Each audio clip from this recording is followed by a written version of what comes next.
Oh my gracious. Oh.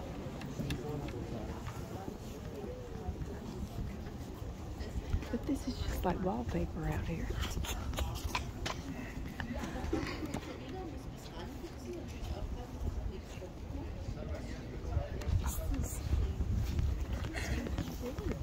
I know, I want to touch it. Compared to the image.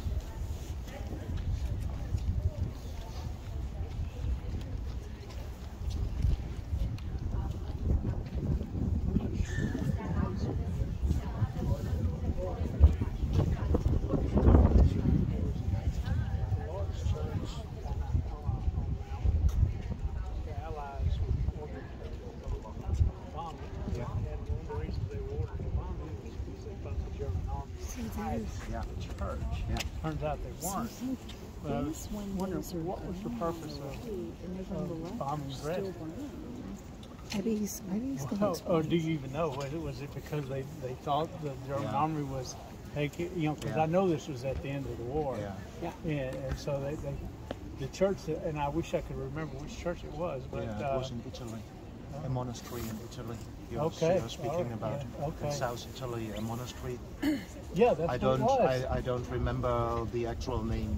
Well, that is was right. heavily bombed. Yeah, because they thought the army was there, and they weren't actually. Yeah. It killed innocent people. Yeah. So is there significance to, like, these are the green windows and these are brown? No, actually not. Actually not. I mean, the reconstruction of this part of the building was taking place over a period of 30 years. And they were testing what color is matching better, the green or the brown one. Okay. Because actually the colors of Saxony are white and green. And you find a lot of white here, and this could match with this green color of the frames of the windows. That So was what is this This is all, well, we are here in the, I will answer your question, of course, Krista. We are here in the große Schlosshof, big courtyard, and this was the actual building constructed by the Wettin dynasty 500 years ago. Well, of course, an impressive building, but a simple construction, just a four-wing construction surrounding a nearly rectangular inner courtyard, very typical for 16th century architecture. Wherever you are in Europe, Italy, Spain, France, Germany, wherever you are, you see such winded stairs, such stair houses, four of them. One can tell this is 16th century architecture. So this was like a fashion to construct a building like this. And the Saxon ruler back then, he hired 3 Italians, 3 artists. They were 3 brothers, by the way, and both painters and musicians. They became member of the Saxon state orchestra, and they were basically hired for this work you see surrounding us here. They get the order to decorate all this building, 500 years ago, all this building, not just the inner courtyard facades, but back then also all outer facades by these black and white decorations. And now to answer your question, finally, these decorations for us standing here in the center might seem like, well, they all were pretty good painters, it's all painted, but it's not. This was a basic reason why they chose Italians for this work. The techniques they chose, it's called sgraffito. The term sgraffito originates from the Italian expression for scratching, what is sgraffiare. Let me tell you what that actually is by getting a bit closer to the object, please. I want to touch it. Graffiti. Graffito.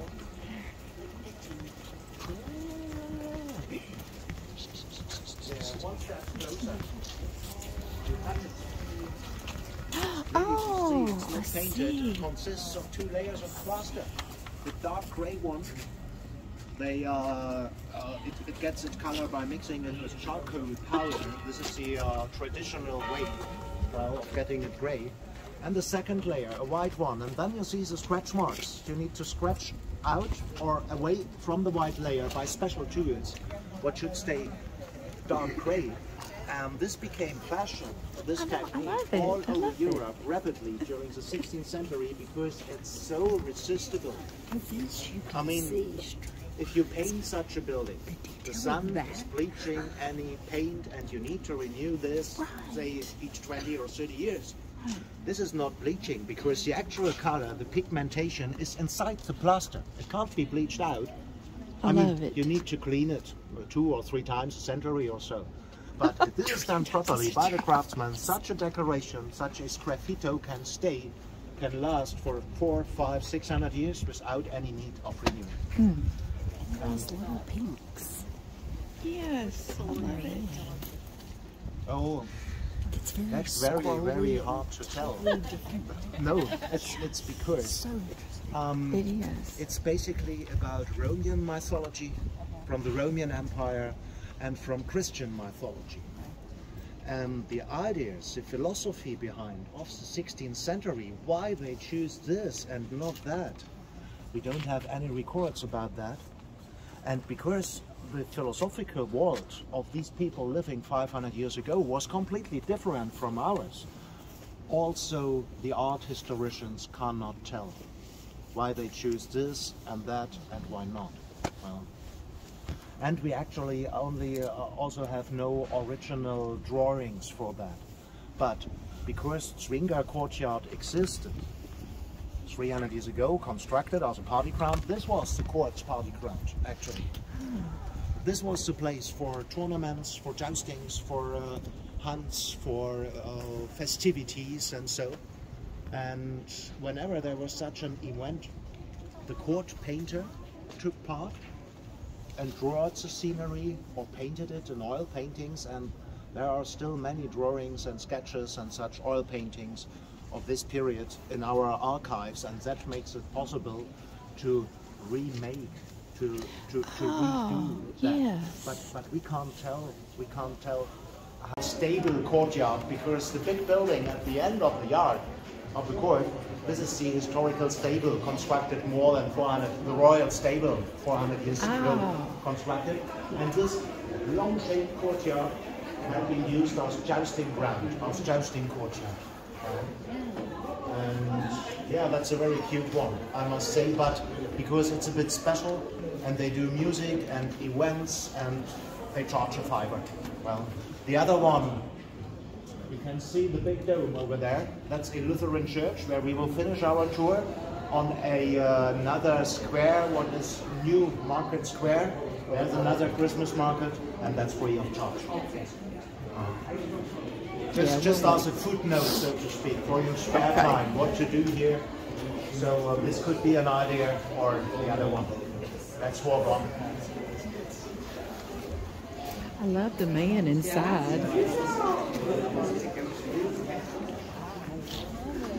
Oh, the floor. Oh my goodness, he's beautiful.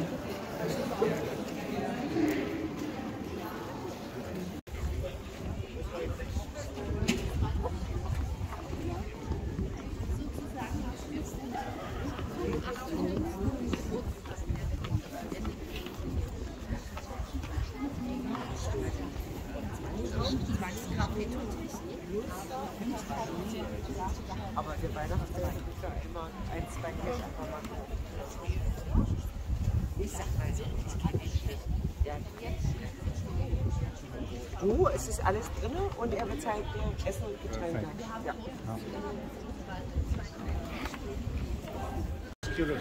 Ja, strong. Augustus. Er ist aber Augustus.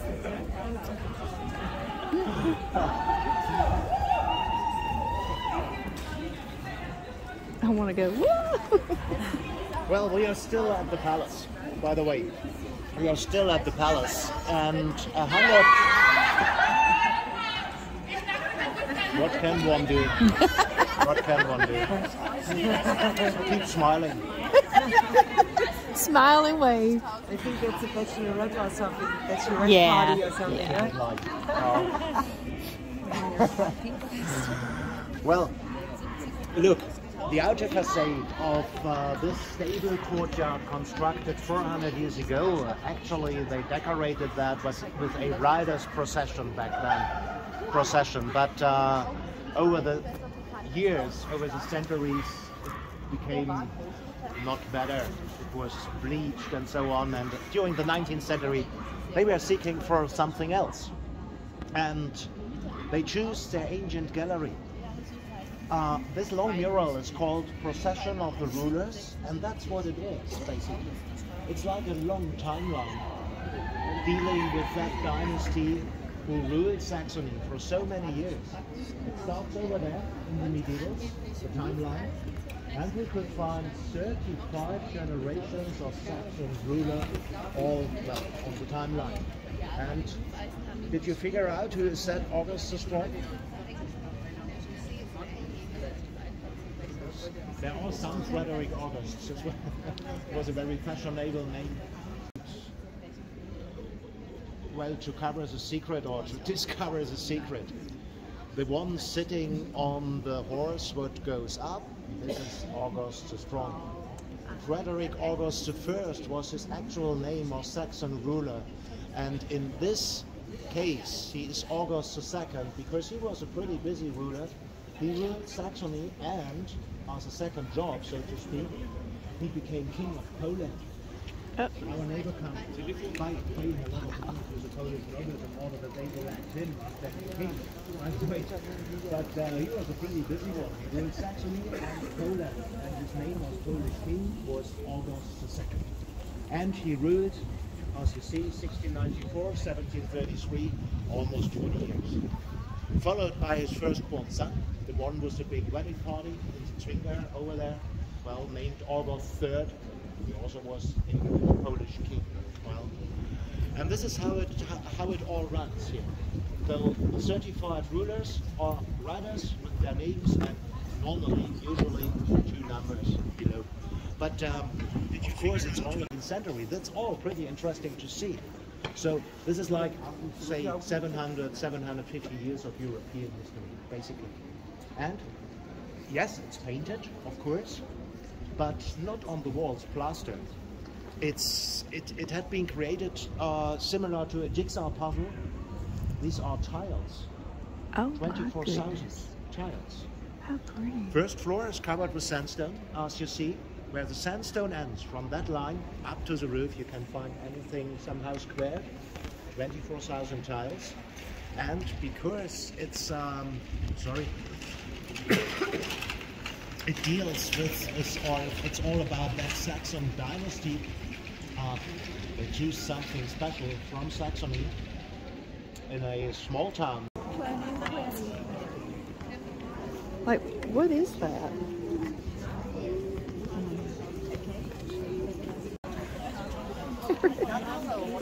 I was wondering if y'all saw this shop.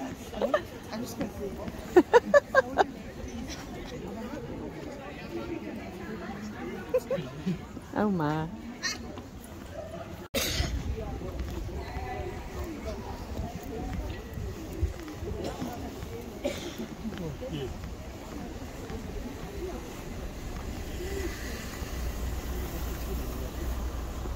I don't know what I smell cooking, Ashley, but it sure smells good. I know, I would like to go find. Me too. Another Christmas market. Is this Dresden? Is that how you say it? Dresden? I think so. This is where we have lunch on our oven today. Yeah, so yeah. It's a big lunch place. Yeah. Is it? Oh, it smells good. I'm so thankful for this beautiful weather. She said it's been raining and awful till we got here. So, can you believe we actually brought some good? No, I cannot. That's exciting. I know. It smells so good out here, This is Dana. what I was thinking about when I envisioned Christmas market. Christmas market, yeah. You know, I should try to make some promotion here.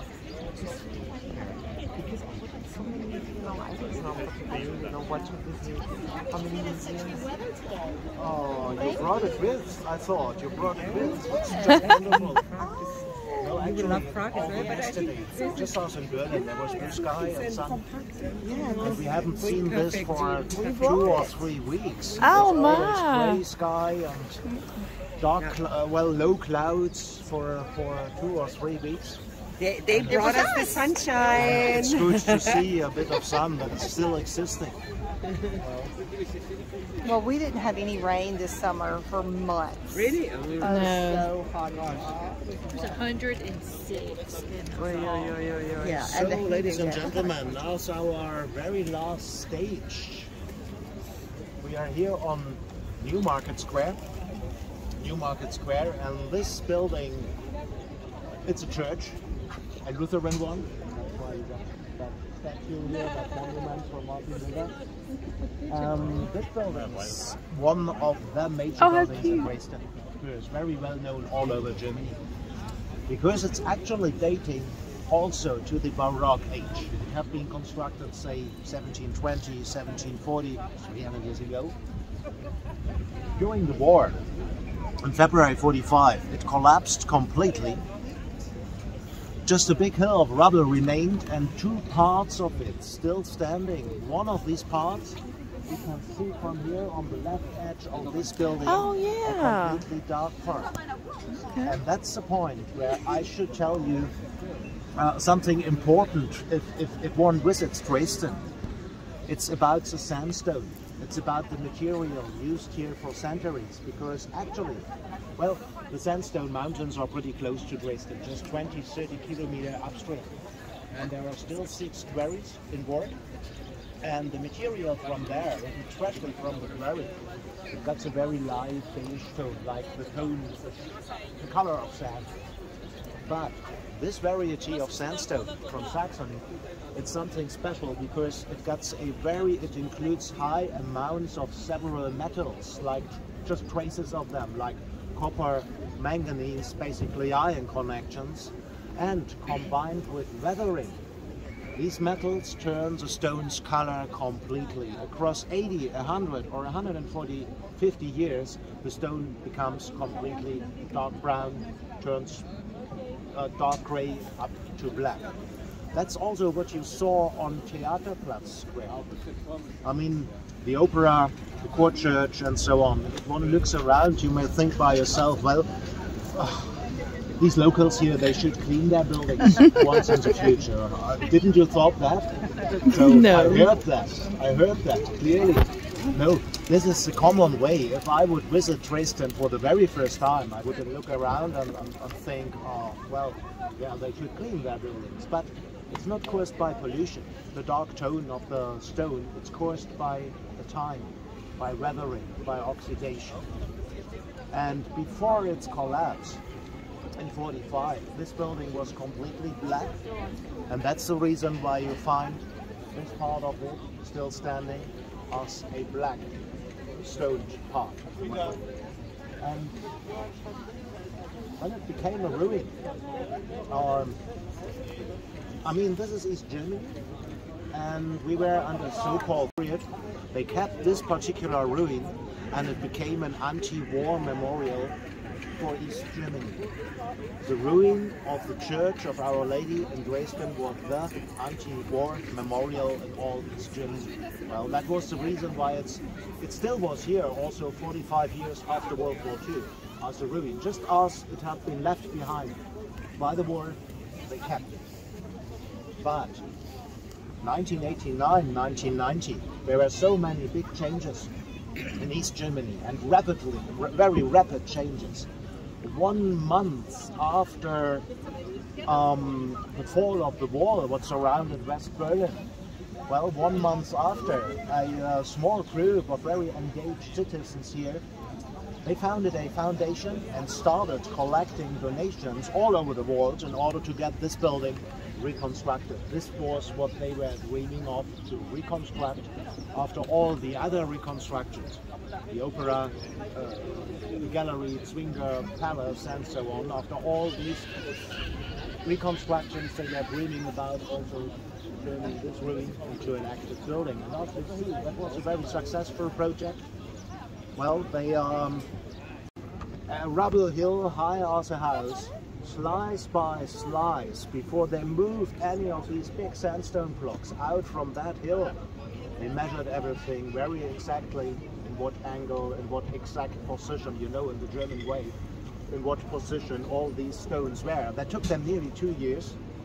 Afterwards, they typed all these data, what they could get from the rubble hill, into a special produced software, and with this aid we were able first to reconstruct the actual collapse of that very building, how it went in February 45, how it came down, and second, basing on this reconstruction, they were able to find out for 10% of these rubble blocks, say 8,000 plus, their original positions in the ancient church of the 18th century.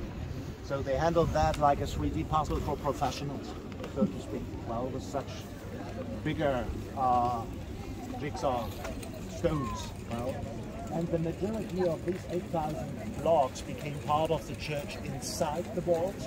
We can't see them anymore, but some went back into the facades, easy to tell by their color. And these are the ones where the architects tell us that they are today on the very same position where they actually were to go. I mean, this is what they tell us. And we are so willing to believe, since this is such a nice story, when it had been 2005 after 12 years of reconstruction. By the way, it's worth to visit, of course. It's a Lutheran church, and I guess a Lutheran church you would just expect, as I expect, a Lutheran church, very simple, very plain, but not this one. That's a Baroque Lutheran church. It's so ornate, so many colors, so many golden decorations and so on. It opens at 1. Yeah, in a few minutes. The entrance is over there, and there's also no entrance fee. So if I would be you, I would do this to visit, of course, the Frauenkirche, Our Lady's Church in Dresden. Acknowledge. Dankeschön. Dankeschön. Dankeschön. Dankeschön.